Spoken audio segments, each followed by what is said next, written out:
पंच परमेष्टि भगवान की जय। आचार्य श्री गुरुवर कुंद कुंद महाराज की जय। आचार्य श्री गुरुवर विद्यासागर महाराज की जय। परम पूज्य निर्यापक श्रवण मुनि श्री सुधा सागर जी महाराज की जय। वह आह्लाद, वह आनंद जो शास्त्रों में लिखा है, वो आता कहाँ से है? जो प्रकृति का वर्णन कवि करता है, वो प्रकृति का वर्णन का आनंद आता कहाँ से? कवि लोगों को जो अपन पढ़ते हैं, तो कवि लोगों का ऐसा वर्णन होता है, ऐसा प्रैक्टिकल देखने जाओ तो नहीं लगता। वे एक पहाड़ का ऐसा वर्णन करेंगे, प्रकृति बगीचे का ऐसा वर्णन करेंगे कि देखने का मन हो जाता है, लेकिन जब उसके संबंध में अपन जाके देखो तो उतना आनंद नहीं आता। एक नदी को देखना और एक नदी का वर्णन सुनना बहुत अंतर हो जाता है। कभी नदी का जो वर्णन करता है तो बड़ा विचित्र करता है, लेकिन वो वर्णन उसने कहीं ना कहीं से तो पाया है। भली उसकी कल्पना में उड़ान भरी हो, लेकिन कल्पना कहीं ना कहीं तो है।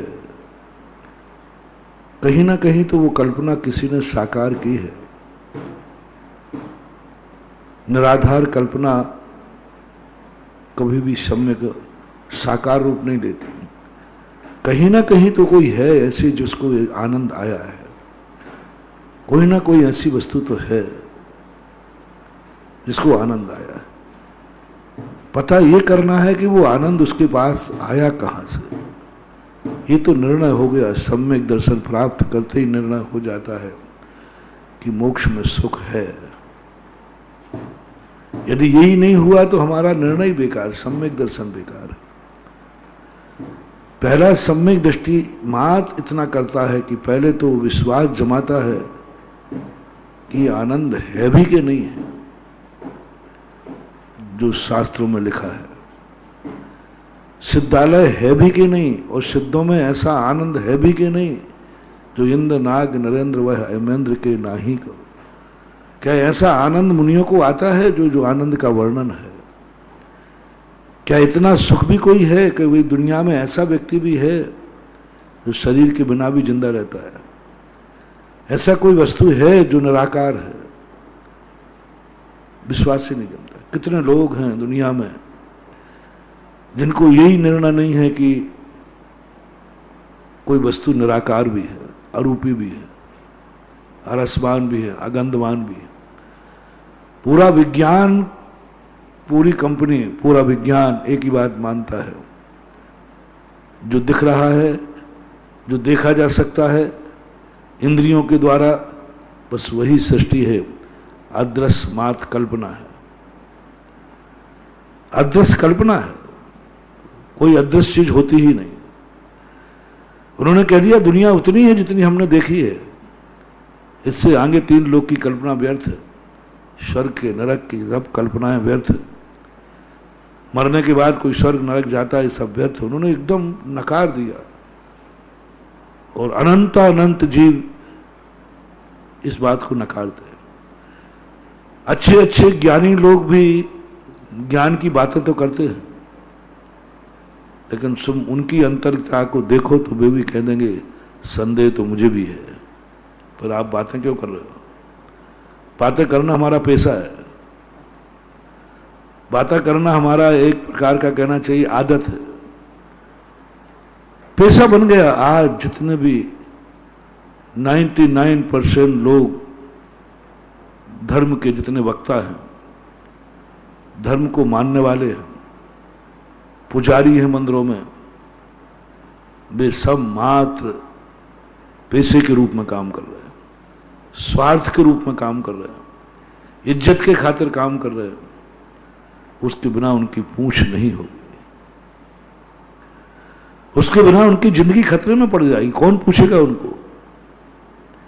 इसलिए वो मंदिर में जाके घंटी बजा देते हैं। कई लोगों को तिलक लगाना पड़ता है, तिलक का उनको मूल्य पता नहीं है। बोले तिलक क्यों लगाते हो आप? बोले इसके बिना कौन पूछेगा कि मैं धर्मात्मा हूं, पंडित हूं। लगाना पड़ता, उनको मालूम नहीं तिलक क्या चीज है। उनको तो मालूम है कि तिलक लगाना ही हमारी पहचान है, दुनिया पंडित। उनको मालूम नहीं कि ये जनेऊ क्यों पहनना पड़ता है, यज्ञोपवीत। बात एक हमारा वेशभूषा है, इसको पहचान कर लोग मेरे पर विश्वास करते हैं।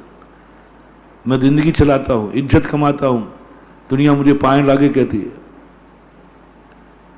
क्या मजा, क्या देखो धर्म कहां था, और धर्म एक व्यक्ति की जिंदगी की आजीविका बन गया, मन की हवस बन गया, अपनी जिंदगी की ख्याति बन गई। बहुत सारे लोग जितने मंदिरों में पुजारी मिलेंगे, ये तो 99% पुजारी सभी संप्रदायों के मंदिरों में ये धर्म नहीं जानते, ये मात आजीविका जानते हैं। इनकी आजीविका है इसलिए वो कर रहे हैं, मंदिरों में घंटियां बजा रहे हैं, इनको प्रसाद मिलता है, इनको पैसा मिलता है, इनके बाल बच्चे पलते हैं, इनकी जिंदगी पलती है।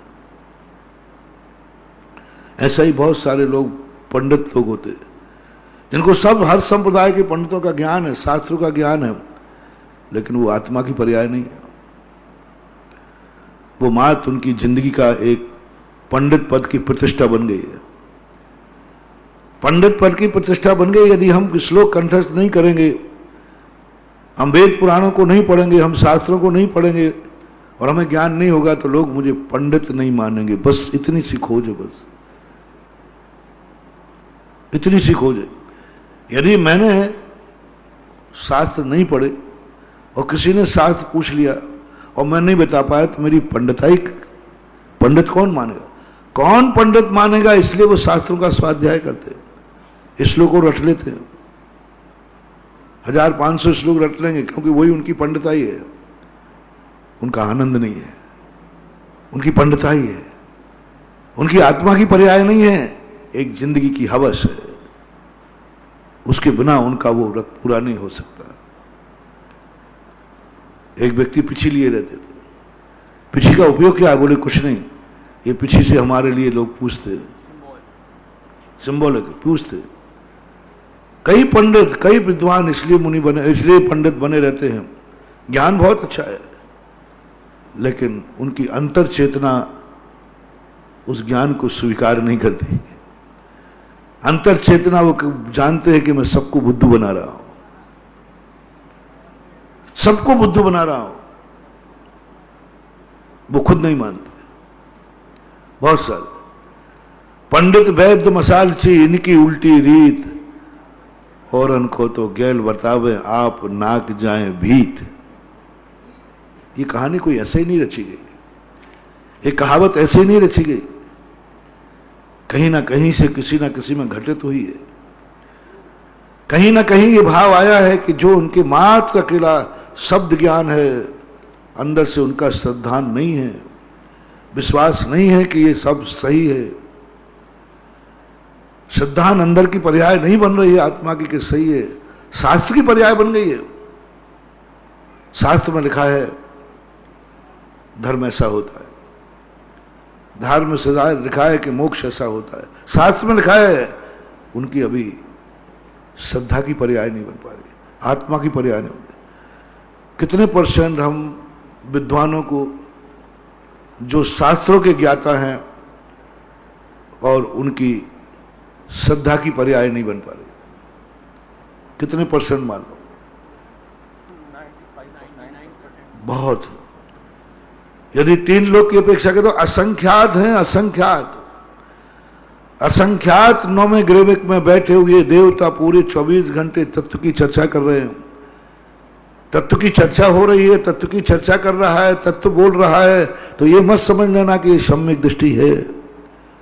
अब भी 9वें ग्रेविक में पूरे द्वादशांग की चर्चा करता है, 31 सागर तक। बड़ी गजब की, पूरा रटा हुआ है ज्ञान, कुछ भी उसको देखने की जरूरत नहीं, फिर भी श्रद्धा गुण की पर्याय नहीं बन पा रही। आप सब शास्त्र ज्ञाताओं से मैं पूछता हूं, जितना तुम्हें ज्ञान है, छाती पे हाथ रख के बताओ, क्या उतनी श्रद्धा है? क्या जैसा हमने पढ़ा है वैसा ही है? यह निर्णय आपका हो चुका है? जैसा हमने पढ़ा है वैसा है? ऐसा क्या निर्णय हो चुका है? मैं नहीं पूछूंगा, क्योंकि मेरे से तुम पक्का 100% झूठ बोलोगे, क्योंकि अभी मां ना करते मैं कहूंगा मिथ्या दृष्टि कहेंगा, तो तुम्हारी सारी इज्जत धूल में मिल जाएगी। तुम्हें तो सम्यक दृष्टि कहने ही कई टाइटल ख्याति मिल रही है। तुम अपनी छात्र मां से पूछो, क्या तुम जो पढ़ते हो, जिस कुल में जन्मे हो, जिस देश में जन्मे हो, क्या तुम्हें विश्वास है, श्रद्धा कि यह देश सबसे अच्छा देश है? इस देश से अच्छा कोई देश हो नहीं सकता। घोषणा करो, घोषणा करो। परीक्षा होगी, जब इससे अच्छा देश कोई दूसरा नहीं हो सकता, अब दूसरे देश को घूमने के लिए क्यों जा रहे हो? दूसरे देश में क्यों जा रहे हो घूमने के लिए? क्यों अपने परिवार बेटे को भेज रहे हो? क्यों जाने का मन कर रहा है कि एक बार अमेरिका घूम आऊं? क्यों? तुम्हारी श्रद्धा गुण ने तो यह घोषणा कर दी, इससे अच्छा देश दुनिया में कहीं है ही नहीं। सब घटिया हो गया। घटिया को कौन देखता है? नहीं, ये शास्त्रों की पड़ी बातें हैं, ये नेताओं की बातें हैं। हमारा देश महान है, हमारा देश महान है, नारा लगाया जा रहा है, और अमेरिका का रिजर्वेशन कराया जा रहा है। काश अमेरिका में नौकरी मिल जाती है। नहीं, बहुत बड़ी चीज है। श्रद्धा गुण की पर्याय जब महान है, तो जैनाचार्यों ने पहली परीक्षा की, दिग्व्रत धारण करो, दिग्व्रत धारण करो, परिमाण करो। जब अच्छा है तो करो नियम। आर्य खंड से अच्छा खंड कोई दुनिया में हो नहीं सकता, और आर्य खंड मेरा है, मैं आर्य खंड से बाहर कभी जाऊंगा नहीं, क्योंकि आर्य खंड से अच्छा हो नहीं सकता। यहां भगवान है, यहां गुरु हैं, यहां बोध शक्ति। हमने एक दिन कहा था, आर्य खंड में जन्म लेने पर तुम्हें वो बहुमान जागना चाहिए। मैं इतना पुण्यात्मा, आर्य खंड आपके लिए नहीं बनाया था। आर्य खंड में धंधा पानी करने के लिए नहीं बनाया था। आर्य खंड में ये जो अपन जो संसार की क्रियाएं करते हो उसके लिए नहीं बनाया था। उसके लिए तो सारा 3 लोक पड़ा है। आर्य खंड की जो स्थापना हुई अनादिकाल से, की नहीं गई, बोलने में आ रहा है, अनादिकाल से मात्र 63 सलाका पुरुषों के लिए, मात्र, और किसी के लिए नहीं। उनमें मुख्य रूप से तीर्थंकरों को, मुख्य रूप से मैंने पूरा डिस्कशन किया कि आर्य खंड की जरूरत क्या थी, क्या जरूरत है। जो कुछ यहां हो रहा है वो मलेक्ष खंड में भी हो रहा है, जो यहां हो रहा है वो अमेरिका में, सब जगह दुनिया में हो रहा है। 3 लोक में 4 संज्ञाएं कहां नहीं है? चारों संज्ञाएं सारी दुनिया में हैं। एक इंद्रियों से लेकर के सारे जीव जंतुओं में, सब में भरी है। फिर ये आर्य खंड की सीमा क्यों? मात्र तीर्थंकरों के लिए, मोक्षगामी जीवों के लिए। मोक्ष जाने वाले अन्य क्षेत्रों से नहीं जा सकते, उनको पवित्र स्थान चाहिए। वहां उनको वो वर्गणाएं चाहिए जो पहले से किसी ने संसार का नाश किया हो, संसार की संज्ञाओं को विनाश किया हो। वो स्थान चाहिए, वो चाहिए जिस स्थान पर पहले कभी किसी आत्मा ने इस संसार को ठुकरा दिया हो, किसी आत्मा ने इस संसार के राग रंग को वीतरागता में बदल दिया हो, किसी आत्मा ने वो देखा हो जिसमें दुनिया सुख मानती, उसको छोड़ करके कोई सुखी हुआ हो। तो उस आत्मा को खोजो, विश्वास जमाओ पहले। क्या कभी जिन जिन वस्तुओं को लेकर संसारी व्यक्ति ने सुख माना है, महावीर ने अपने फॉलोवर से कहा, तुम उनके बिना सुखी होकर दिखाओ। पूरी चुनौती दी है। क्या गजब का सिद्धांत महावीर ने अपनाया। उन्होंने कहा, जिस जिस वस्तुओं में दुनिया सुख मानती है उनको छोड़कर तुम्हें सुखी दिखाना है, यही महावीर की साधना है। कोई साधना नहीं कराई महावीर ने कोई लक्ष्य नहीं दिया। महावीर ने कोई ध्येय नहीं बताया। महावीर ने कहा तुम ही ज्ञाता हो, तुम ही ध्येय हो, तुम ही ज्ञान हो, तुम ही ज्ञाता हो, तुम ही ज्ञेय हो। दुनिया का ज्ञेय नहीं बताया। हर दुनिया में बताया तुम्हें क्या जानना है, हर दुनिया में बताया कि तुम्हारे लिए ये करना है। महावीर ने कहा तुम्हें कुछ नहीं करना ही करना है। तुम ही ज्ञान हो, तुम ही ज्ञाता हो, तुम ही ज्ञेय हो, सब कुछ तुम ही हो, तुमसे बाहर कुछ दुनिया में है ही नहीं। क्योंकि सारी दुनिया पर प्रत्यय में सुख की कल्पना करती है, सुख, और तुम्हें पर से रहित होकर सुखी होकर दिखाना है। साधना, महावीर की साधना गजब, कुछ है ही नहीं इसमें, करना ही नहीं है, कुछ नहीं करना, ना तपस्या करना, ना कुछ करना नहीं। ये तो सब मन बहलाने वाली खिलौने हैं सब। कुछ नहीं करना, बस तुम अपने में हो जाओ। ये 28 गुण भी रखे रह जाते, कुछ करना ही नहीं। और ऐसी नहीं करने वाली दशा को उन्होंने कहा क्योंकि सारी दुनिया कर करके ही तो दुखी हो रही है। करने में मुझे ये मिल जाए, मैं ये कर लूं तो मैं सुखी हो जाऊंगा, मैं ये कर लूं बस एक काम और यदि मुझे मिल जाए तो मैं ये सुखी हो जाऊंगा, बस मुझे चारण रिद्धि प्राप्त हो जाए, फिर मैं कोई मांगी नहीं, कुछ नहीं बंधु। उसके बाद तुम फिर कुछ मांगोगे। भिकमंगा कभी तृप्त नहीं होता, कभी तृप्त नहीं। उसको तो जैसे देते जाओगे वो कुछ ना कुछ आगे ख्वाहिश बढ़ा जाए। अपना मन बड़ा भिकमंगा है, ये कभी पूर्ण बस कहने को तैयार नहीं। एक मिलते ही कुछ इधर उधर देखेगा। बालक है ना, बालक को एक चीज दे दो वो खुश हो जाएगा, और 2 मिनट इधर उधर देखा वो चीज बेकार, वो चीज चाहिए। अपना मन भी ऐसे, कुछ नहीं, इसका कभी अंत आना ही नहीं है। ये तृप्ति को अनुभव कभी करेगा ही नहीं। और बाहर की वस्तु के प्रति सुख, एक एक चीज करके सुखाई। सारी दुनिया अपने परिवार माँ बाप के साथ सुखी है। माँ बाप हमारे, माँ बाप है हमारे, और आज हम बहुत पुण्यात्मा। मेरे मम्मी पापा घर में हैं, उनकी छाया में पल रहा हूँ। सुखी हो, बहुत सुखी हो। महावीर ने तुम्हारी बात सुनी और अपने भक्त से कहते हैं तुझे एक साधना करना है। ये सारी दुनिया कहती है बस मेरे माँ बाप जिंदा रहना चाहिए, मैं सब सहन कर लूंगा, माँ बाप के बिना नहीं जी पाऊंगा। अच्छा, नहीं जी पाओगे? नहीं जी पाओगे। और घोषणा ये, और कभी कोई नहीं जी सकता। महावीर ने तुरंत अपने फॉलोअर से कहा तू मेरा भक्त है? बोले है। बोले तू माँ बाप के बिना जिंदा रह के दिखा। माँ बाप को मारना नहीं है, माँ बाप को छोड़ना है। माँ बाप को छोड़ करके तू सुखी होकर दिखा दे, और दुनिया को दिखा दे कि माता पिता के बिना भी जिंदा रहा जा सकता है। लोगों ने कहा गृहस्थी में परिवार के बिना नहीं रह जा सकता। महावीर ने कहा ठीक है, तू परिवार के बिना सुखी रह के दिखा दे। संसार ने कहा कि कोई भी व्यक्ति, कई लोग ऐसे कह गए, कोई व्यक्ति संसार में ब्रह्मचारी नहीं रह सकता। बहुत सारे घोषणा करने वाले लोग हैं। दुनिया में कोई ब्रह्मचारी हो ही नहीं सकता, असंभव। रजनीश जैसे व्यक्ति आए, जिन्होंने घोषणा कर दी कोई ब्रह्मचारी नहीं हो सकता, कहीं ना कहीं से उसका अब्रह्म पलेगा।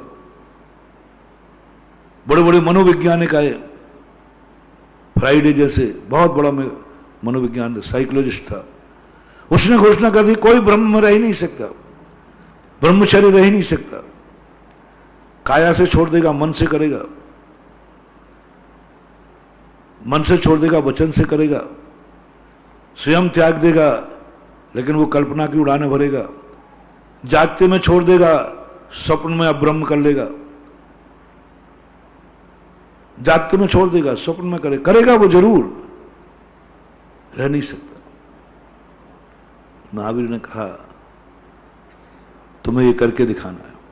महावीर ने खुद करके दिखाया कि बिना गृहस्थिक जीवन, बिना ब्रह्म के भी ब्रह्मचारी से ज्यादा अच्छा जिया जा सकता है।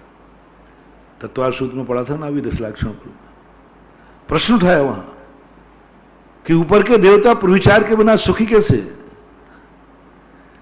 प्रविचार के बिना सुखी कैसे ऊपर के देवता 16वें स्वर से ऊपर कर? जब वहां प्रविचार ही नहीं है, स्त्री नहीं है, पुरुष नहीं, क्या मतलब है? तो क्या गजब कह दिया, इन सबसे ज्यादा सुखी वो है। क्यों? प्रविचार एक वेदना का प्रतिकार है, एक बीमारी है। दवाई खाना कोई सुख का कारण नहीं है, दवाई मजबूरी में खाई जाती है। उनको बीमारी नहीं है, वो तो स्वस्थ है, उनका इच्छा ही नहीं है, वासना ही नहीं जागती उनको। दिखा दिया गृहस्थी के बिना। उन्होंने कहा कि धन दौलत के बिना, परिवार के बिना जिंदगी बेकार है। महावीर ने तुरंत अपने शिष्य से कहा, हो अंत्यवासन, परिवार मकान जायदाद के बिना जी के दिखाओ। उन्होंने कहा बिना कपड़े के जी नहीं सकते। उन्होंने कहा कपड़े उतार के दिखा कर जी के दिखाओ, सुखी होकर के, रोते हुए नहीं, सुखी होकर के। शरीर के प्रति मोह, शरीर के प्रति तो राग भाव आएगा।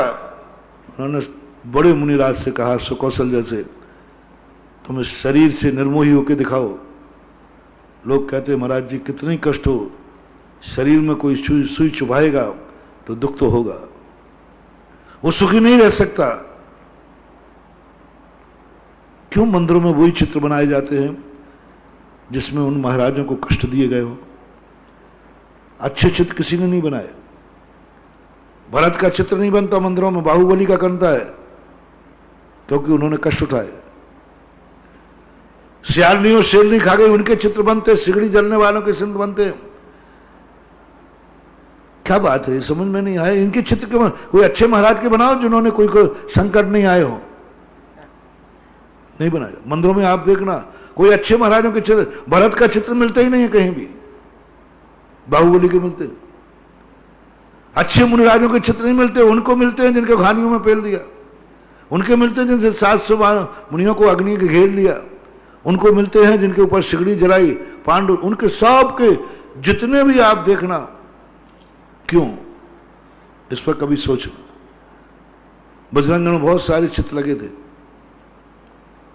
मैंने पूरे चित्र देखे, मैंने कोई अच्छे महाराज के चित्र नहीं देखे कोई। उन्हीं महाराज के देखे जो ठुके पिटे हों दुश्मनों से, जिनके पाप कर्मों के उदय हों, अशुभ कर्मों के उदय। अरे कोई तो शुभ कर्म वाला मुनिराज होगा, कोई तो शुभ कर्म वाला मुनिराज होगा। शुभ कर्म वाले मुनिराजों को कोई चित्र ही नहीं है। तो चिक्का दुक्का मिले वो भी कथा के बीच में आ गया, इसलिए ज्यादातर तो उन्हीं के बनते और बड़े अच्छे बनाते। क्यों? मैंने सोचा ऐसा क्यों? अशुभ कर्म के उदय जिन मुनिराजों के हैं उनके ही चित्र क्यों बनाए जाते हैं? कितनी सतियां हुई, उसी सती का चित्र क्यों बनाते हो? जिसको आग में कूदना पड़ा, जिसको दर दर की ठोकरें खाना पड़े, उन्हीं के चित्र क्यों बनाते हो? क्यों बनाते हो उसी चित्र जिसको कोड़ी पति मिला था मैना सुंदरी का? क्या अच्छे पति मिलने वाली सतियां हुई नहीं? जितनी सतियां हैं उनको सबको कोड़ी पति मिलते हैं क्या? अरे सबको क्या सतियां उन्हीं को मिली जिनको सबको अग्नि में जलना। अग्नि में नहीं जले तो वो सती नहीं। कुछ समझ में नहीं आया बात। मैं तो सोचता था कि ये बात गलत ढंग का प्रचार किया जा रहा है। उनके भी चित्र बनाओ जिनकी सतियां हैं, लेकिन उनके जिनमें कभी किसी ने कंकड़ भी नहीं उछाला, जिनको किसी ने बुरी दृष्टि से देख भी नहीं पाया, ऐसी भी सतियां हुई हैं। उनके नाम ही गायब है, 2 अक्षर भी किसी ने नहीं लिखा। एक सर्व संपन्न श्रेष्ठ एक सती हुई है जिसके जीवन में कभी भी असाता कर्म का उदय नहीं आया। ऐसी एक सती का नाम बताओ जिसकी जिंदगी में कभी भी असाता कर्म का उदय नहीं आया, कभी भी किसी ने बुरी नजर उठा के नहीं देखा, कोई कष्ट नहीं आया। ऐसे सर्व संपन्न सती का नाम क्या है? कोई पुराणों में पढ़ा हो तो बताओ। व्रत कथाओं में जितनी नारियां सब संकट की मारी हैं, वो तो व्रत से ठीक हुई हैं। व्रत के पहले तो दुखी, सब भरा पड़ा, पूरा साहित्य भरा पड़ा है दुखी लोगों से, अशुभ कर्म के उदय में। बस धर्मात्मा को अशुभ कर्म का उदय आया नहीं और पेपरबाजी हुई नहीं। अशुभ कर्मों का उदय, शुभ कर्म का उदय साधु का रहेगा, उसको कोई नहीं पूछता, उसकी चर्चा भी नहीं आएगी। किसी दिन अशुभ कर्म का उदय आ जाए, पूरे पेपर रंग जाएंगे। आज महाराज का पैर टूट गया। अरे भाई इतने दिन से साबित था, उसकी चर्चा क्यों नहीं की? हमारे आचार्य से इतने दिन से थोड़ा सा आ जाए, है स्वभाव।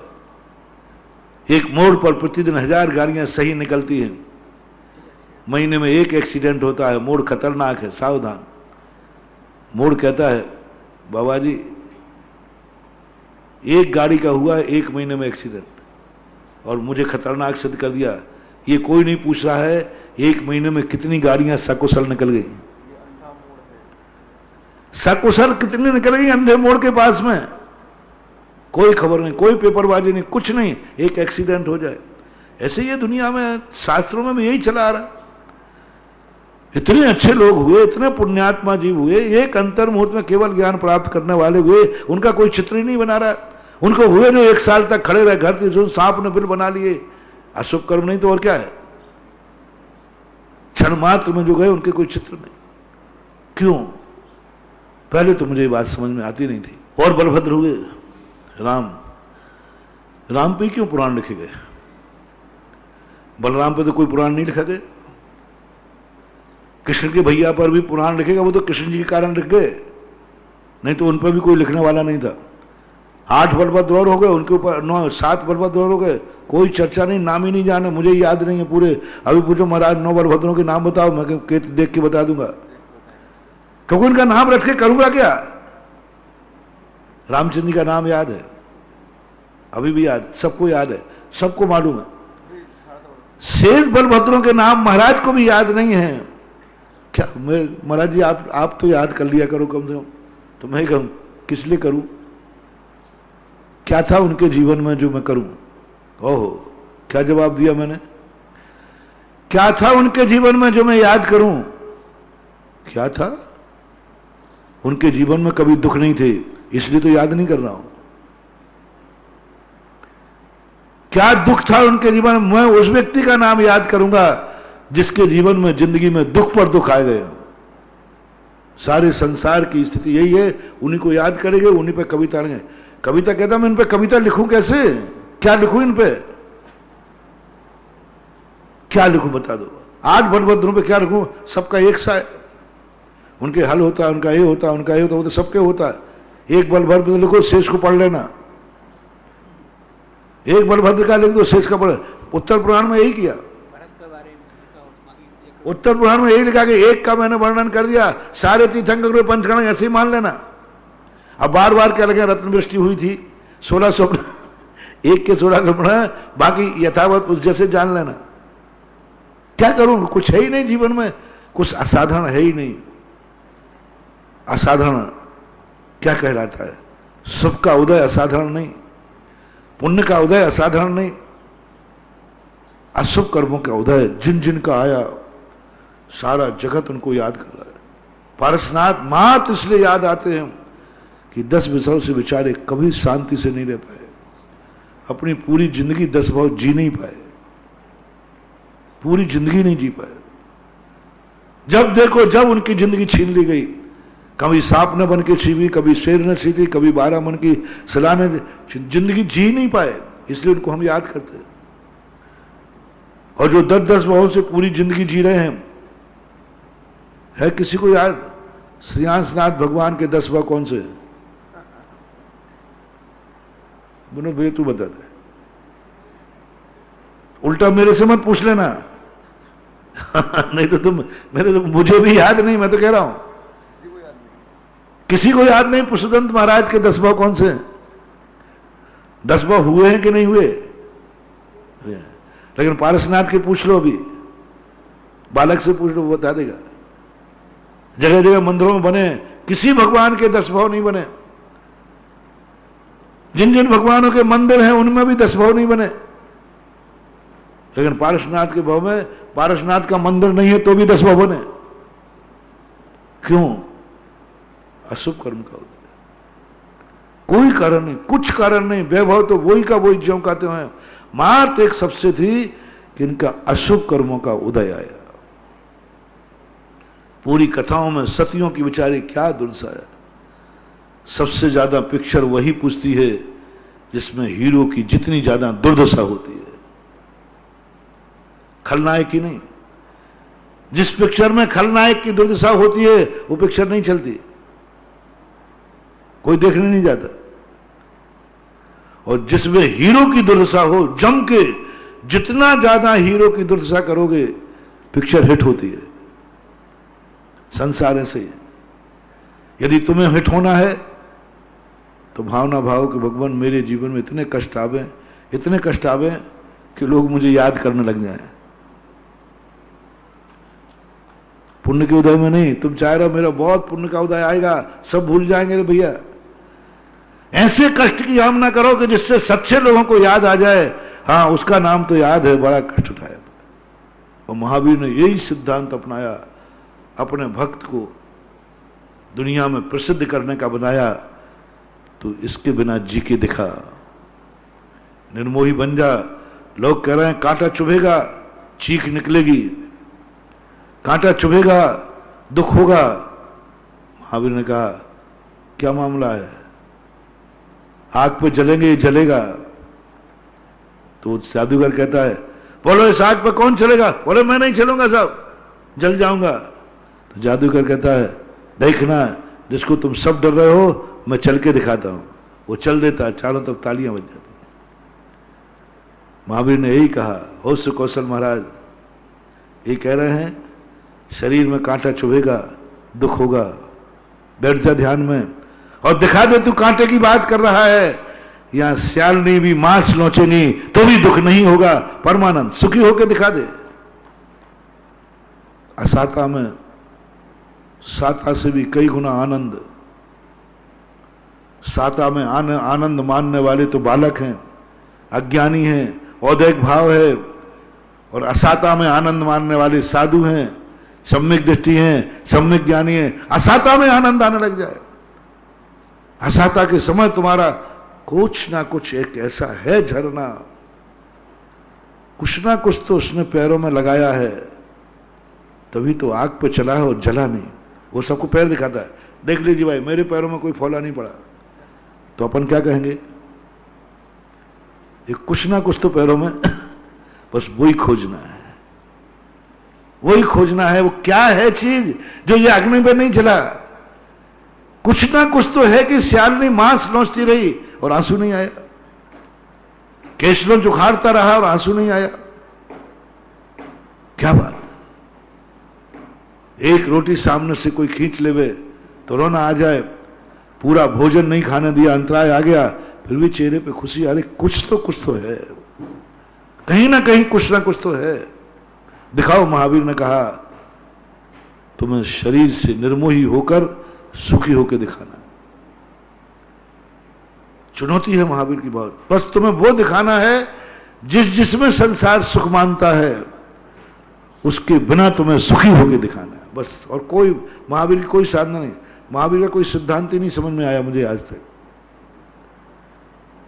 दुनिया के संप्रदाय में जाओ, साधना के मंत्र हैं, साधना की व्यवस्था है। ये साधना इतने महीने करो, 6 महीने करो, तुम एक पैर पे खड़े हो जाओ, सिर के बल खड़े हो जाओ, खड़े श्री बाबा, पत्ता खा के जीवित रहना, पानी पीकर जीवित रहना। बहुत साधनाएं, लेकिन बड़ी बड़ी साधनाएं। महावीर से पूछो हम क्या करें? बोले तुझे कुछ नहीं करना, तुझे एक ही काम करना है। संसारी प्राणी जिस जिस चीज में सुख मान रहा है उसको छोड़कर तुम सुखी होकर दिखाओ। बस महावीर की यही साधना है।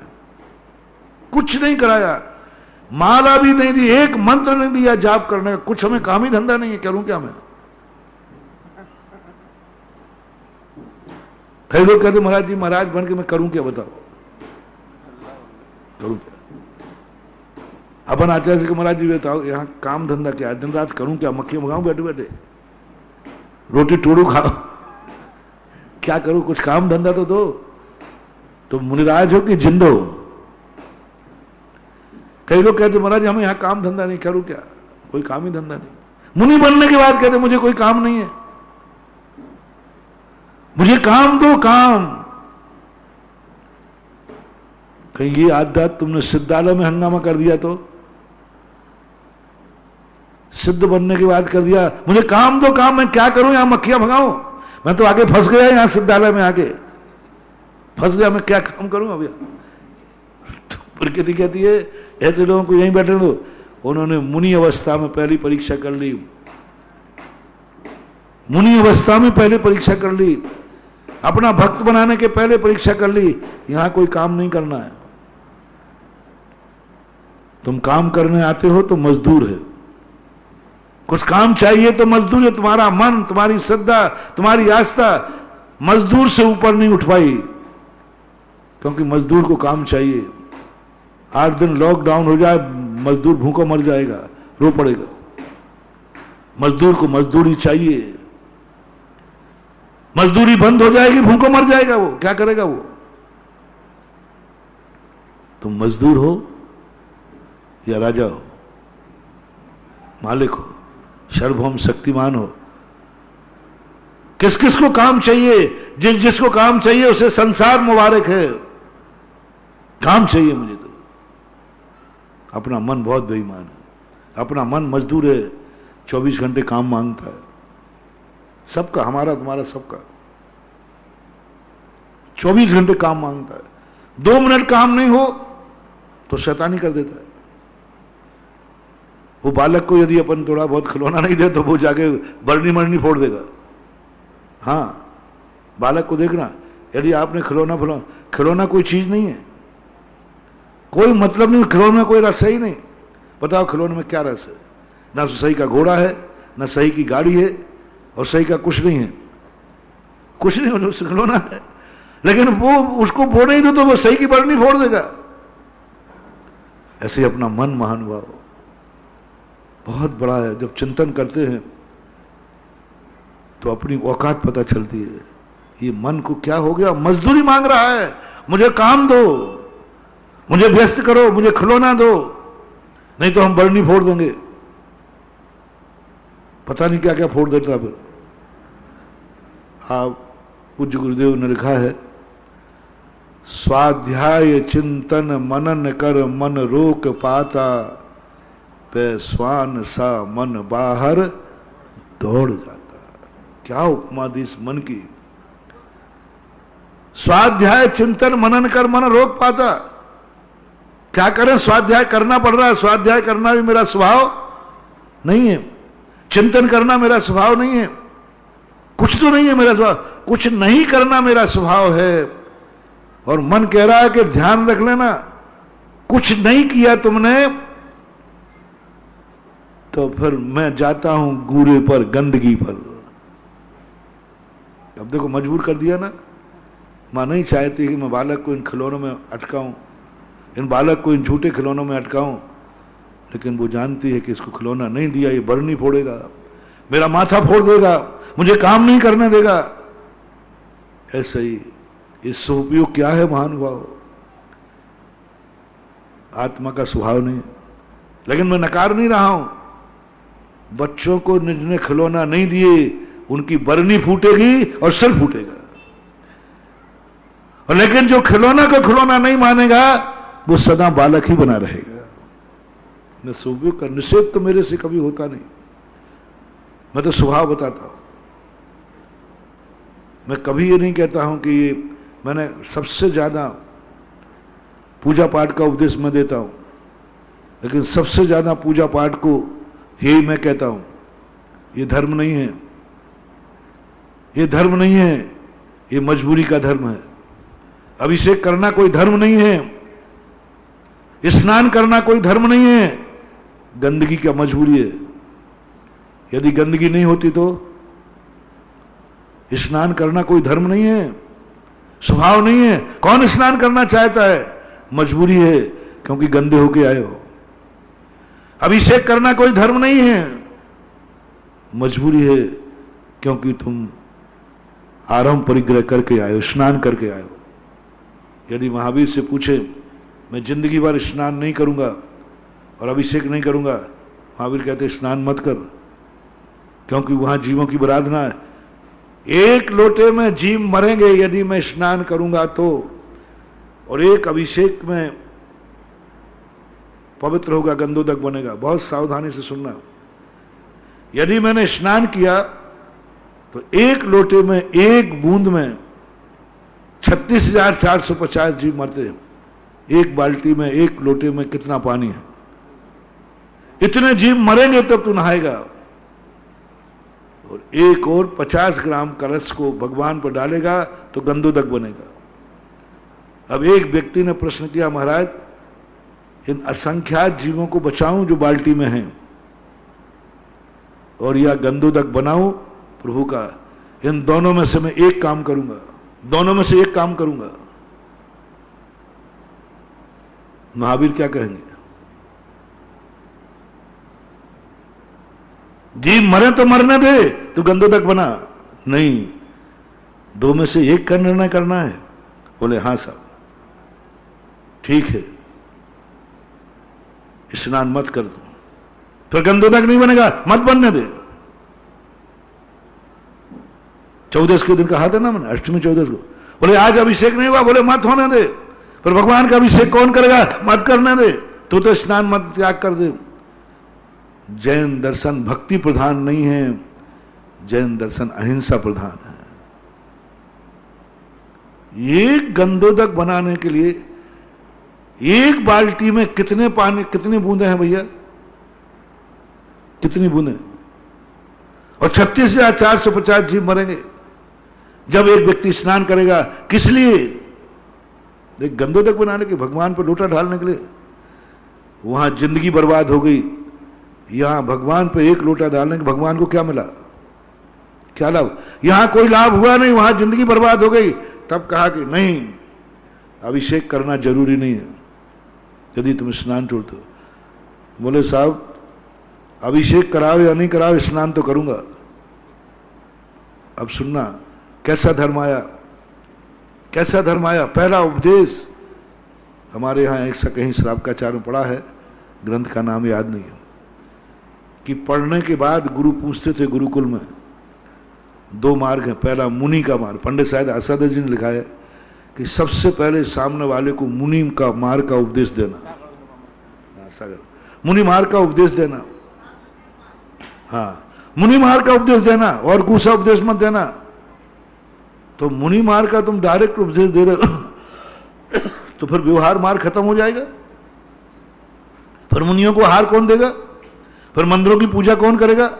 मंदिरों में दान कौन देगा? बोले कोई जरूरत नहीं है मंदिर बनाने की,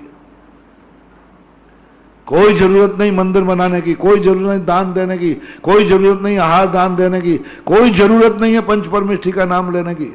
तो ये बोल मुनि धर्म है। सबको कहा, गुरु को पहले कहा, जो मुनि धर्म का उपदेश नहीं देता है उस वक्ते की निंदा की, बहुत बुरी निंदा की, बहुत बुरे शब्दों का प्रयोग किया। उस आचार्य को भ्रष्ट कह दिया, गुरु को दुर्गति का पात्र बना दिया। मार की चिंता नहीं, उन गुरु को यह चिंता नहीं कि कल के दिन मुझे कौन आहार देगा, मेरा विहार कौन कराएगा, मेरा कमांडर कौन रहा है। उन्होंने कहा नहीं, मैं समाधि ले लूंगा, मेरा जो होगा तो होगा। श्रेष्ठ मार्ग ये है, श्रेष्ठ मार्ग ये है, निर्वृत्ति मार्ग, जहां अशुभ ही नहीं शुभ, शुभ में लीन होना प्रशंसनीय नहीं है। महानुभाव बहुत निंदा की है कुंद स्वामी ने, निषेध नहीं किया। निंदा करना और निषेध करने में बहुत अंतर है। निंदा करना और निषेध करने में बहुत अंतर है। निंदना निंदनी की जाती है, शुभ निंदनीय नहीं है, निंदनीय है लेकिन त्याज्य नहीं है। हे का त्याज किया जाता है, उपकारी का त्याज नहीं किया जाता। उपकारी अलग ढंग से व्यवस्था बनाई जाती है। स्वउपयोग की क्या निंदा की है आचार्यों ने। मुनि के लिए शर्म कर, मुनि बनने के बाद माला फेर रहा है, मुनि के बनने के बाद इन शुक्रियाओं में अटका है, मुनि बनने के बाद भी प्रतिक्रमण कर रहा है। विस्कुंभ है, विस्कुंभ। मुनि बनने के बाद अपराध हुआ क्यों? प्रतिक्रमण मजबूरी है। सजा शौक से दी जाती है कि मजबूरी में? नहीं, इस यहां जो जन्मेगा सबको 20-20 साल जेल में जाना पड़ेगा, जो यहां बिजौलिया में जन्मेगा। नहीं, सजा मजबूरी में दी जाती है, बहुत मजबूरी होती है, जेल में भेजा मजबूरी में। प्रतिक्रमण हमारा स्वभाव नहीं, मजबूरी है। इतना धिक्कारा कुंद भगवान ने। बोले प्रतिक्रमण क्यों करना पड़ रहा है, क्यों करना पड़ रहा है? पापी कहेगा, तूने पाप किया है, शर्म नहीं आती? मुनि बनने के बाद जेल बता रहा है कि तूने अपराध किया है, प्रतिक्रमण वगैरह बता रहा है कि तूने अपराध किया है। क्यों किया मुनि बनने के बाद? क्या ये मार्ग था तेरा? तो प्रतिक्रमण तो कर लिया, आप काहे का डर है? ये प्रतिक्रमण बिस्कुंभ है, बिस्कुंभ। देखो प्रतिक्रमण का अभी मैंने प्रशंसा की है, ध्यान रखना।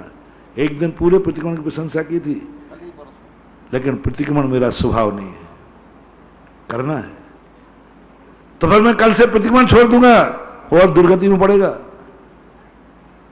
प्रतिक्रमण करना जरूरी है, लेकिन प्रतिक्रमण हमारा स्वभाव नहीं है। क्यों हुआ अपराध? उत्कृष्ट मार्ग की कोई चिंता नहीं की। जब उत्कृष्ट मार्ग बताया उन्होंने, देख तुझे मन वचन काय सब गुप्ती में रहना, लीन में, तब वो कहता साहब मैं नहीं रह पाऊंगा, मेरे बस की बात नहीं है, मैं मुनि नहीं बन पाऊंगा, मैं शुद्धोपयोग में लीन नहीं रह पाऊंगा, मेरा मन बहुत चंचल है, मैं निर्विकल्प नहीं रह पाऊंगा। देख ले, फिर विचार कर ले, उत्कृष्ट माल है, साहब मेरी औकात नहीं है। तब गुरु महाराज मजबूरी में, जब वो असमर्थ हो गया, शोभ योग असमर्थों का धर्म है, तब कहा तो फिर क्या करना है साहब, कोई दूसरा मार्ग बताओ। तो फिर गृहस्थी का उपदेश दिया जाता है। वो कहता है गृहस्थी का मार्ग मुझे ठीक है, उसमें हम पांचों इंद्रियों के विषय मिलेंगे, धन कमाने मिलेगा, मकान परिवार सब मिलेगा। बोले ये ठीक है, ये ठीक है। गुरु 1 मिनट आंख बंद कर लेते हैं, मेरी शिक्षा खोटी निकली है, मेरी शिक्षा में बट्टा निकला। खोटा ना कहो, मेरी शिक्षा में बट्टा निकला, बट्टा निकला मेरी शिक्षा में, ये मेरे समान नहीं बन पाएगा।